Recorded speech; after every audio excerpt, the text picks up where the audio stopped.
모압에 관한 것이라. 만군의 여호와 이스라엘의 하나님께서 이와 같이 말씀하시되, 오호라 느보여 그가 유린당하였도다.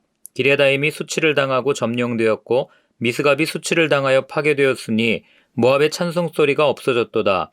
헤스본에서 무리가 그를 해하려고 악을 도모하고 이르기를, 와서 그를 끊어서 나라를 이루지 못하게 하자 하는도다. 만맨이여 너도 조용하게 되리니 칼이 너를 뒤쫓아가리라. 호로나임에서 부르짖는 소리여 황폐와 큰 파멸이로다. 모압이 멸망을 당하여 그 어린이들의 부르짖음이 들리는도다. 그들이 루힛 언덕으로 올라가면서 울고 호로나임 내리막길에서 파멸의 고통스런 울부짖음을 듣는도다. 도망하여 내 생명을 구원하여 광야의 노간주 나무같이 될지어다. 내가 내 업적과 보물을 의뢰함으로 너도 정복을 당할 것이요 그모스는 그의 제사장들과 고관들과 함께 포로되어 갈 것이라. 파멸하는 자가 각 성읍에 이를 것인즉 한 성읍도 면하지 못할 것이며 골짜기가 멸망하였으며 평지는 파멸되어 여호와의 말씀과 같으리로다. 모압에 날개를 주어 나라 피하게 하라. 그 성읍들이 황폐하여 거기에 사는 자가 없으리로다. 여호와의 일을 게을리하는 자는 저주를 받을 것이요 자기 칼을 금하여 피를 흘리지 아니하는 자도 저주를 받을 것이로다. 모압은 젊은 시절부터 평안하고 포로도 되지 아니하였으므로 마치 술이 그 찢기 위에 있고 이 그릇에서 저 그릇으로 옮기지 않음 같아서 그 맛이 남아있고 냄새가 변하지 아니하였도다. 그러므로 여호와께서 말씀하시니라. 날이 이르리니 내가 술을 옮겨 담는 사람을 보낼 것이라. 그들이 기울여서 그 그릇을 비게 하고 그 병들을 부수리니 이스라엘 집이 베델을 의뢰함으로 수치를 당한 것 같이 모압이 그모스로 말미암아 수치를 당하리로다. 너희가 어찌하여 말하기를 우리는 용사요 능란한 전사라 하느냐. 만군의 여호와라 일컫는 왕께서 이와 같이 말하노라. 모압이 황폐하였도다. 그 성읍들은 사라졌고 그 선택받은 장정들은 내려가서 죽임을 당하니 모압의 재난이 가까웠고 그 고난이 속히 닥치리로다. 그의 사면에 있는 모든 자여 그의 이름을 아는 모든 자여 그를 위로하며 말하기를 어찌하여 강한 막대기 아름다운 지팡이가 부러졌는고 할지니라. 디본에 사는 딸아 내 영화에서 내려와 메마른 데 앉으라. 모압을 파멸하는 자가 올라와서 너를 쳐서 내 요새를 깨뜨렸음이로다. 아로엘에 사는 여인이여 길 곁에 서서 지키며 도망하는 자와 피하는 자에게 무슨 일이 생겼는지 물을지어다. 모압이 패하여 수치를 받나니 너희는 울면서 부르짖으며 아르논가에서 이르기를 모압이 황폐하였다 할지어다. 심판이 평지에 이르렀나니 곧 훌론과 야사와 메박과 디본과 느보와 벳디블라다임과 기레다임과 벳가물과 벳무온과 그리옷과 보스라와 모압 땅 원근 모든 성읍에로다. 모압의 뿔이 잘렸고 그 팔이 부러졌도다. 여호와의 말씀이니라. 아멘. 계속해서 애굽과 바벨론에 이어서 이제 세 번째로 그 심판이 예언되는 나라가 모압입니다. 자, 모압은 어떤 나라입니까? 여러분들이 창세기를 읽다 보면 아시겠지만 이 아브라함의 조카였죠. 롯이 소돔과 고모라에서 나왔을 때 그의 두 딸이 아버지에게 술을 먹이고 그 다음에 아버지와 근친상간을 해서 이제 아이들을 낳게 되는데 그 중에 큰 딸이 낳았던 아이 그리고 그를 통해서 이루었던 민족이 바로 모압이라고 하는 민족입니다. 이들이 어디 살았냐면 어디죠? 사해라고 하는 그 바다 있잖아요. 바다는 아니죠. 호수죠. 사해라는 호수를 가보신 분 알겠지만 그 사해 건너편의 땅은 이렇게 황금색으로 누런 바위로 그냥 쫙 펼쳐져 있어요. 굉장히 높은 고지대예요. 해발 한 900m, 1000m 되는 고지대인데 거기에서 살던 사람들이 바로 이 모압 사람들이라는 것을 성경은 우리한테 이야기를 해줍니다.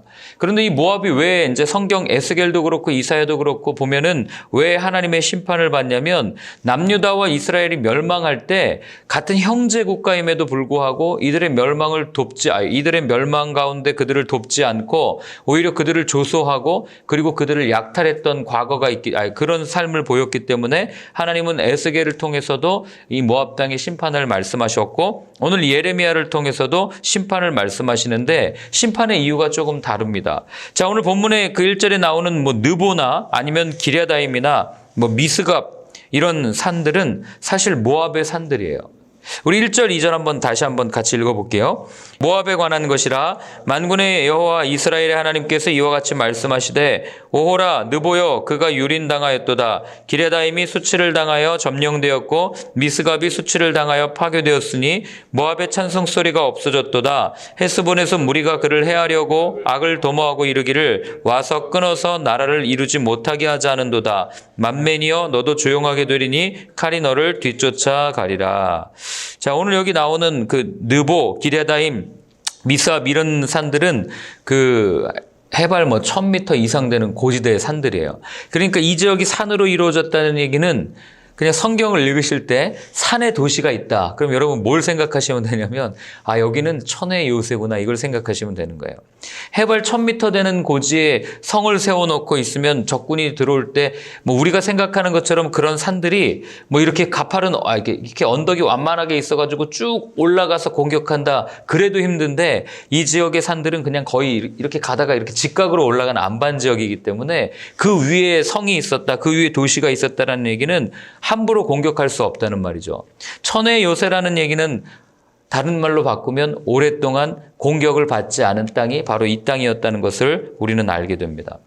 그러니 이들이 시간이 지나면서 이게 처음에는 긴장하고 살았겠죠. 누가 오나 안 오나 망대도 세우고 정찰도 하고 관찰도 하고 했겠지만 아무리 시간이 지나도 몇십 년, 몇백 년이 지나도록 적군이 쳐들어오지 않는다면 이들의 마음 가운데는 어떤 생각이 들겠어요?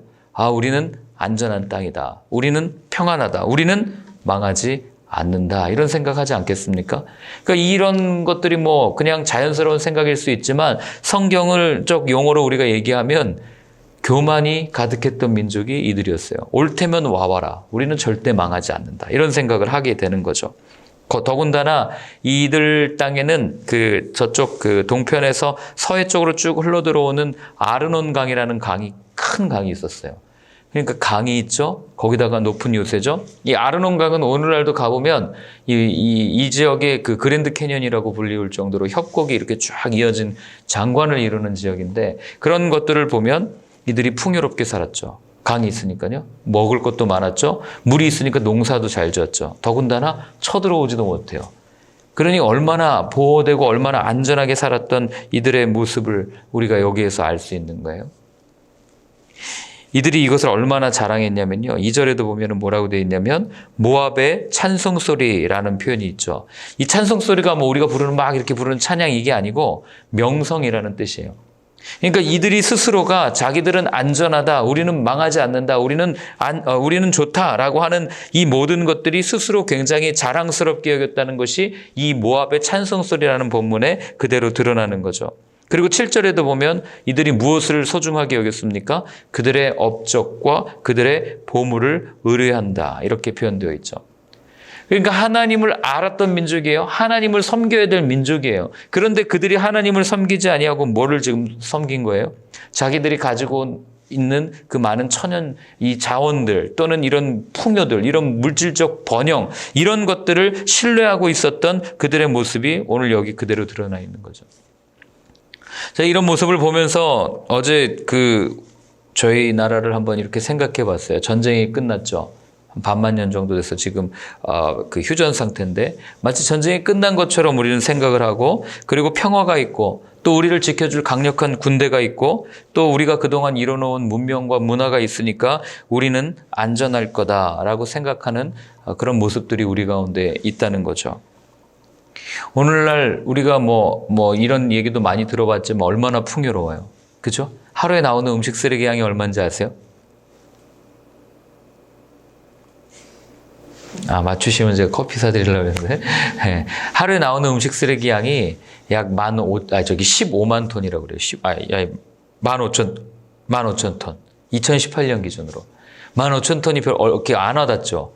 여러분, 운전할 때 옆에 큰 덤프 트럭 지나가죠. 그게 1.5톤이잖아요. 그죠? 그러니까 그거 1000대가 하루에 나오는 음식 쓰레기 양이에요. 우리나라에서만. 그러니 얼마나 많은 음식 쓰레기가 나오는 거고, 얼마나 우리가 거꾸로 얘기하면 그런 풍요로움 가운데 살고 있는지가 드러나고 있는 거죠. 그러니 그런 물질적 풍요와 번영 속에 우리는 망하지 않아라는 생각이 언제부턴가 우리 안에도 스물스물 새겨져 있다는 거죠. 더군다나 오늘날 뭐 K-팝이다 해서 한류 열풍이다. 더군다나 세계가 우리를 주목하고 있다. 뭐 K-방역이다.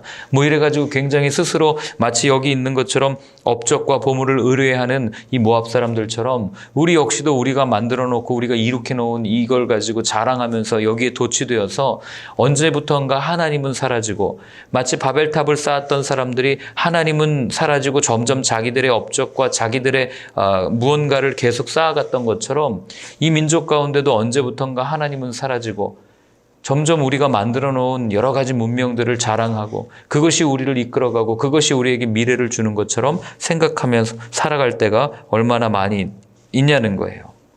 오늘날 문화를 보면 하나님 필요 없다고 너무나 공공연하게 이야기하는 모습들을 보게 되지 않습니까?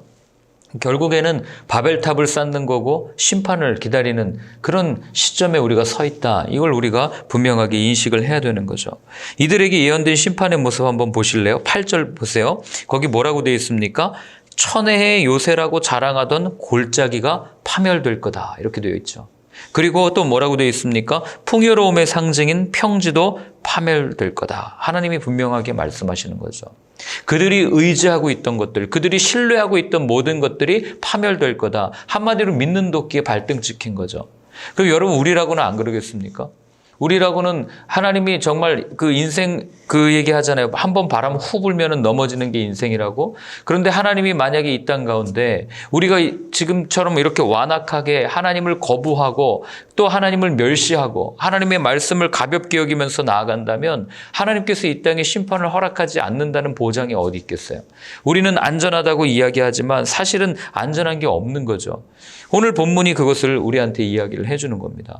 그래서 여러분 우리가요 정말 이렇게 바벨탑을 쌓아가고 있는 이런 시대 앞에서 누군가 하나님 앞에 기도해야 되지 않겠습니까?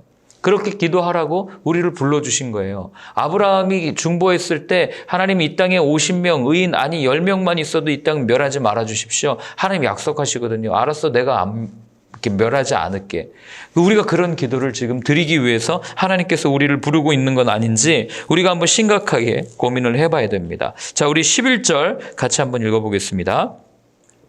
모압은 젊은 시절부터 평안하고 포로도 되지 아니하였으므로 마치 술이 그 찢기 위에 있고 이 그릇에서 저 그릇으로 옮기지 않음 같아서 그 맛이 남아있고 냄새가 변하지 아니하였도다. 아멘. 자, 여기 보면은 모압을 술에 비유하는데 찢기가 남아있다라는 얘기는 뭐냐면 저도 잘은 모르겠어요. 술을 많이 많이 마셔보지는 않아서. 근데 술 마셔본 게 왜 이러죠? 많이 마셔본 게 아닌 게 아니라 술을 제조하는 데를 제가 못 봤기 때문에 저도 이걸서 어제 이걸 찾아봤더니 세상에서 가장 술이 맛있을 때가 언제냐면 왜 이거 다 이제 이거는 효모주잖아요. 발효시켜서 하는 건데 그렇게 통에다 넣고 발효를 시킬 때 보리면 보리 아니면은 어떤 담근 재료가 이렇게 곰팡이가 피어서 그 누룩 찌꺼기가 이렇게 쭉 떠오른대요.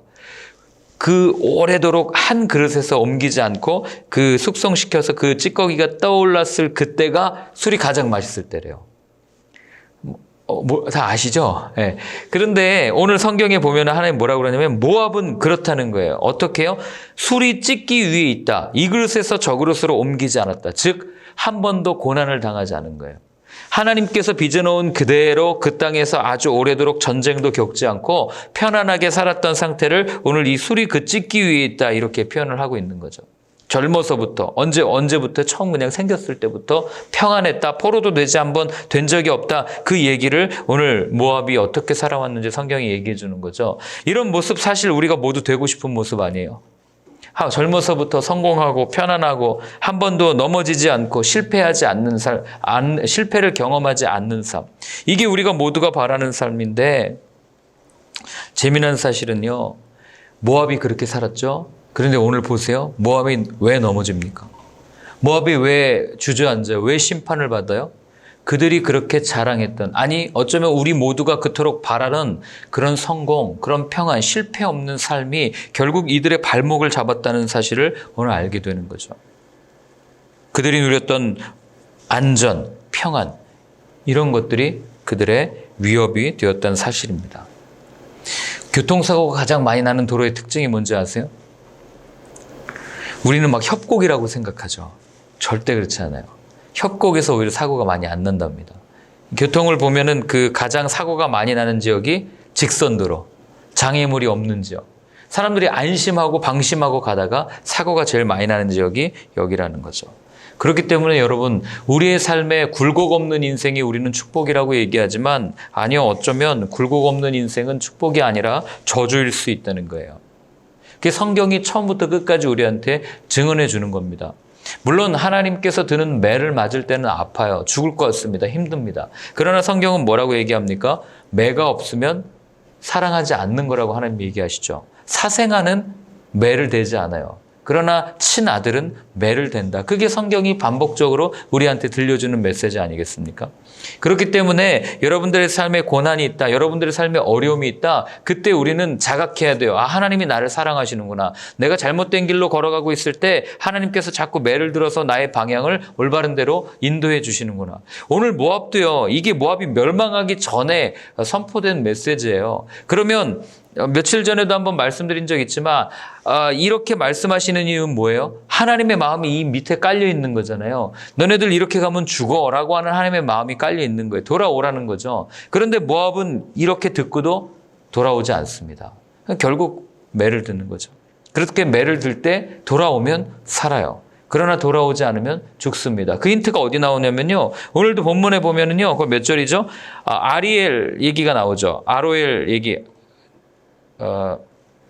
거기 보시면 19절에 보세요. 아로엘에 사는 여인이여 길 곁에 서서 지키며 도망하는 자와 피하는 자에게 무슨 일이 생겼는지 물을지어다, 이렇게 되어 있잖아요. 이 아로엘이 누구냐면 예루살렘 사람들을 얘기해요. 그러니까 지금 어떻게 하는 거예요? 이 앞에까지는 예루살렘에 대한 심판을 얘기했어요. 그런데 오늘은 다시 그 예루살렘 사람들한테 옆에 있는 나라의 심판을 좀 보고 잘 목격해라라고 하나님이 얘기하시죠. 아니, 방금까지는 죽여버린다고 그러고 지금은 또 뭐 하는 거, 옆에 데려놓고 뭐 하는 겁니까? 이게 하나님의 마음이에요. 모압은 안 그러겠어요? 모압에게 심판을 말씀하셨다고 해서 모압이 끝나겠습니까? 그렇지 않죠. 모압에게 이렇게 말씀하신 이유는 그 밑에 여전히 모두가 돌아오기를 바라는 그 하나님의 마음이 깔려 있다는 거죠. 동일하게 우리의 삶에 고난이 있고 우리의 삶에 심판의 메시지가 선포되었다면 여러분, 바로 그때가 하나님 앞에 나와서 엎드릴 때예요. 하나님 앞에 나와서 기도할 때죠. 우린 그걸 듣고 두려워 벌벌 떨지만 벌벌 떨 필요 없어요. 그냥 주님 앞에 나와서 솔직하게 회개하고 인정하고 나아가면 하나님께서는 우리에게 새로운 기회를 허락해 주실 수 있다는 거죠. 자, 13절 함께 같이 읽겠습니다. 이스라엘 집이 베델을 의뢰함으로 수치를 당한 것 같이 모압이 그무스로 말미암아 수치를 당하리로다. 자, 모압이 직접적으로 멸망하게 된 원인을 오늘 말씀해 주시는데 그게 뭐냐면 그무스를 섬겼다는 거죠. 우상 숭배한 겁니다. 자, 북이스라엘이, 이 이스라엘은 북이스라엘이에요. 남유다 아닙니다. 북이스라엘이 누굴 섬겼던 것처럼? 베델을 섬겼던 것처럼. 그 이스라엘에 가보시면은 남유다와 북이스라엘이 딱 갈라지죠. 갈라졌을 때 하나님께서 신명기에 보면은 뭘 얘기하냐면 1년에 남자들은 3번씩 예루살렘 성전에 와서 예배를 드려라, 이렇게 얘기를 해요. 그러니까 어떻게 합니까? 나라는 분단되었는데 북쪽에 있는 사람들이 예루살렘으로 내려가야 되잖아요. 그럼 내려가다 보면 어떻게 되겠어요? 남쪽에서 문을 걸어 잠궈버리면 국력이 갑자기 확 차이가 나는 거죠. 그래서 북이스라엘의 왕들이 뭘 생각했냐면, 야, 예루살렘까지 갈 필요가 없어. 우리가 저 꼭대기의 단과 그 다음에 이 남유다의 경계에 있는 베델 지역에다가 예배 드릴 수 있는 제단을 하나 만들어 놓고 여기에서 예배 드려도 돼 라고 얘기를 한다고요. 오늘 하나님이 지금 그걸 얘기한 거예요. 하나님을 섬겨야 될 그 모습을 가지고 왕들이 정치적인 그 모습으로 이용했던, 그 악용했던 그 모습을 이야기하면서 우상 숭배라고 표현을 하는 거죠. 그럼 우리 여기서 한 가지 알게 되죠. 결국 이 종교가 정치에 악용되는 모습을 하나님께서는 악이라고 평가한다는 걸 우리가 분명하게 기억해야 된다는 거예요. 자, 그리고 그 다음 뭐라고 그러냐면 모압이 그들과 같이 그모스로 말미암아 수치를 당할 거야 라고 얘기하죠. 그모스라는 신은 어떤 신이냐면 그 암몬의 신이었던 말감, 몰렉이라는 신 기억하시죠? 어린아이들 잡아가지고 불에 태워 죽였던 그런 신인데 그 신과 쌍둥이 형제예요. 원래 모압과 암몬이 쌍둥이잖아요. 그러니까 형제잖아요. 그래서 그 신을 만들어 놓고 태양의 신이자 전쟁의 신인 그 신을 섬겼어요. 근데 동일하게 인신제사를 드렸다고 학자들은 이야기를 합니다. 그리고 굉장히 음란하게 했던 이방의 모든 제의적 요소를 다 담고 있었던 신이 그모스 신이다, 이렇게 얘기를 하는 거죠. 그래서 하나님은 결국에는 이런 그모스를 섬겼던 그들의 모습, 우상 숭배하는 모습을 가지고 심판을 할 거다라고 얘기하죠. 그럼 그들이, 모압이 왜 그모스를 섬겼을까요?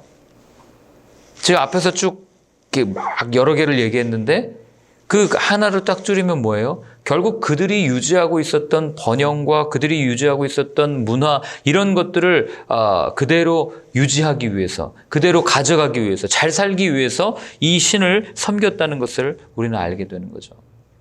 그럼 여기서 우리는 한번 스스로에게 질문해야 됩니다. 내 삶의 그모스는 과연 무엇일까? 나를 번영으로 이끌어주고, 나를 성공으로 이끌어주고, 나를 평안하게 해주는 내 삶의 그모스는 무엇인가?